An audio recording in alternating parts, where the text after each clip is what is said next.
नागपुरात सोनं तारण कर्ज घोटाळा उघड झालाय। बनावट दागिन्यांवर कर्ज उचलून बँकेची फसवणूक झाली आहे। खासगी बँकेच्या 9 शाखांमध्ये फसवणुकीचा प्रकार घडलाय। बँकेला 23 कोटी 19 लाखांचा गंडा घालण्यात आलाय। धंतोली पोलीस ठाण्यात गुन्हा दाखल झालेला आहे। नागपूरमध्ये सोनं तारण कर्ज घोटाळा उघड झालेला आहे। बनावट दागिन्यांवर कर्ज उचलून बँकेची फसवणूक केल्याचा धक्कादायक प्रकार घडलेला आहे। खासगी बँकेच्या 9 शाखांमध्ये हा फसवणुकीचा प्रकार झालेला आहे। बँकेला 23 कोटी 19 लाखांचा गंडा घातल्याचा धक्कादायक प्रकार घडलेला आहे। धंतोली पोलीस ठाण्यात गुन्हा दाखल झालेला आहे अशी देखील माहिती आहे। नागपुरात सोनं तारण कर्ज घोटाळा उघड झालाय। बनावट दागिने देऊन कर्ज उचलल्याचा आणि बँकेची फसवणूक केल्याचा धक्कादायक प्रकार घडलेला आहे।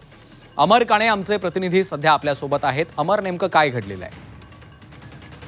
हा संपूर्ण प्रकार आहे। 159 खातेदारांकडून बनावट सोने तारण ठेवत जानेवारी 2023 ते ऑक्टोबर 2025च्या कालावधीत हा संपूर्ण प्रकरण घडल्याचं पुढे आलंय। आणि याच्यात जेव्हा विभागीय व्यवस्थापकांनी म्हणजे त्या बँकेच्या विभागीय व्यवस्थापकांनी जेव्हा चौकशी केली त्याच्यात हे आढळून आलं आणि त्यानंतर आता धंतोली पोलिसात या प्रकरणी गुन्हा दाखल झालेला आहे आणि पुढील तपास सुरू आहे। अजून काही या प्रकरणात काही जणांचा समावेश आहे का आणि अजून किती खात्यांमध्ये असं झालेलं आहे याचा संपूर्ण तपास करण्यात येतो आहे।